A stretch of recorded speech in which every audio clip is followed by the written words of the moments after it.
Seusai diperiksa secara intensif oleh penyidik Komisi Pemberantasan Korupsi setelah operasi tangkap tangan Selasa 20 Januari 2026 malam, KPK pun merilis modus pemerasan Bupati Pati Sudewo dan Kedok Dana CSR Wali Kota Madiun Maidi.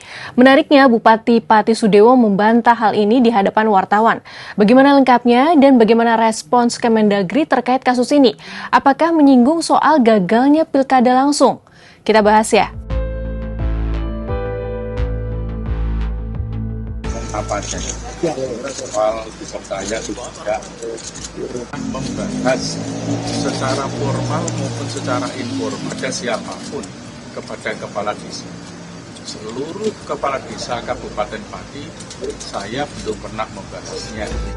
Pelaksana tugas Deputi Penindakan dan Eksekusi KPK Asep Guntur Rahayu Selasa 20 Januari menetapkan 4 tersangka dari kasus dugaan pemerasan seleksi calon perangkat desa di Kabupaten Pati, Jawa Tengah. Komisi Pemberantasan Korupsi menetapkan 4 orang tersangka sebagai berikut. SDW, Bupati Pati periode 2025-2030. YON, Kades Karangrowo Kecamatan Jakenan. Jion, Kades Arumanis Kecamatan Jaken. Dan JAN, Kades Sukorukun Kecamatan Jaken. Itu tim KPK juga turut mengamankan sejumlah barang bukti berupa uang tunai senilai 2,6 miliar yang diamankan dari penguasaan JAN, Jion, Yon, dan SDW. Di kasus ini KPK mengungkap bahwa tim 8 selaku tim sukses Sudewo pada Pilkada 2024 lalu yang kemudian menjadi operator pemerasan seleksi calon perangkat desa mematok biaya all-in 165 juta hingga 225 juta rupiah. Biaya itu untuk pendaftaran sampai dijanjikan lolos seleksi jabatan perangkat desa. Besarnya biaya itu pun sudah dinaikkan oleh Kades Karangrowo Kecamatan Jakenan Sumarjono dan Kades Arumanis Kecamatan Jaken dari semula 125 juta rupiah hingga 150 juta rupiah. Pengungkapan dugaan korupsi ini berawal dari pemerasan dalam pengisian 601 jabatan perangkat desa yang kosong di lingkungan pemerintah Kabupaten Pati. Pengumuman terkait pengisian jabatan perangkat desa itu sudah dilakukan sejak akhir 2025, meski seleksi baru akan digelar pada Maret 2026. Dijerat OTT di hari yang sama, modus yang digunakan oleh Wali Kota Madiun Maidi bisa dibilang hampir mirip, yaitu memeras dengan modus fee proyek dan dana tanggung jawab sosial perusahaan atau CSR.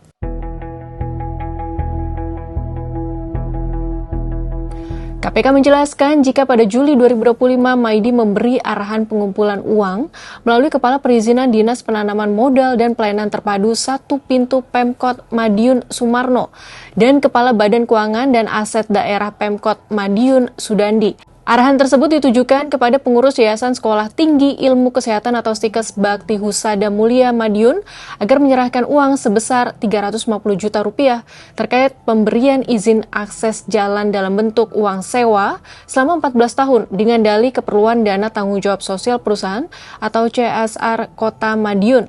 Maidi ditengarai sengaja menarget kampus tersebut karena tengah dalam proses alih status perguruan tinggi menjadi universitas. Selain itu, KPK menemukan tindak pidana korupsi lain berupa permintaan fee penerbitan perizinan di lingkungan Pemkot Madiun kepada pelaku usaha seperti perhotelan, minimarket, dan waralaba. Peristiwa tertangkap tangan ini, tim KPK mengamankan 9 orang, yaitu Saudara MD, Wali Kota Madiun periode 2019-2024 dan 2025-2030. Jadi ini adalah periode kedua yang bersangkutan ya. Kemudian Saudara RR selaku pihak swasta atau orang kepercayaan Saudara MD. Kemudian Saudara TM, Kepala Dinas PUPR Kota Madiun. Saudara KP, Sekretaris Dinas Kebudayaan Pariwisata, Kepemudaan dan Olahraga, Disbudfora Kota Madiun. Saudara US, Wakil Ketua Yayasan Stikes Bakti Husada Madiun. Saudara EB, Ketua Yayasan Stikes Bakti Husada Madiun. Saudara IM, mantan orang kepercayaan Saudara MD, Saudara SK, selaku pihak swasta atau pemilik atau direktur CPMA dan rekanan kepercayaan Saudara MD, dan Saudara SG, selaku pemilik Rumah Sakit Darmayu dan developer PT HB. Selain itu, tim KPK juga mengamankan barang bukti uang tunai sejumlah 550 juta. Terkait ditetapkannya dua kepala daerah sebagai tersangka kasus korupsi, Kepala Pusat Penerangan Kementerian Dalam Negeri Beni Irwan menyebut jika kejadian ini menjadi bentuk bahwa pilkada langsung itu tidak menjamin daerah akan memiliki kepala daerah yang bersih dan menjalankan tugas-tugasnya secara transparan dan akuntabel. Menurut dia, pola rekrutmen bisa menjadi akar permasalahan korupsi selama ini. Baginya, sistem pemilihan mesti diperbaiki. Tanpa adanya perbaikan sistem itu, pembinaan yang dilakukan tidak akan pernah berjalan secara maksimal. Namun hal ini dibantah oleh peneliti dari Pusat Kajian Anti Korupsi Universitas Gadjah Mada atau PUKAD UGM Zainur Rohman, yang menyatakan pilkada langsung bukan akar masalah tindak korupsi kepala daerah. Masalah utamanya adalah politik berbiaya tinggi yang dipengaruhi pembelian kandidat dan dukungan. Sahabat Kompas, kita nanti proses hukum sebagai kelanjutan dari ditetapkannya tersangka Bupati Pati Sudewo dan Wali Kota Madiun Maidi. Dan apakah dari kedua kasus ini dorongan pilkada tidak langsung mendapat alasan untuk terus digulirkan?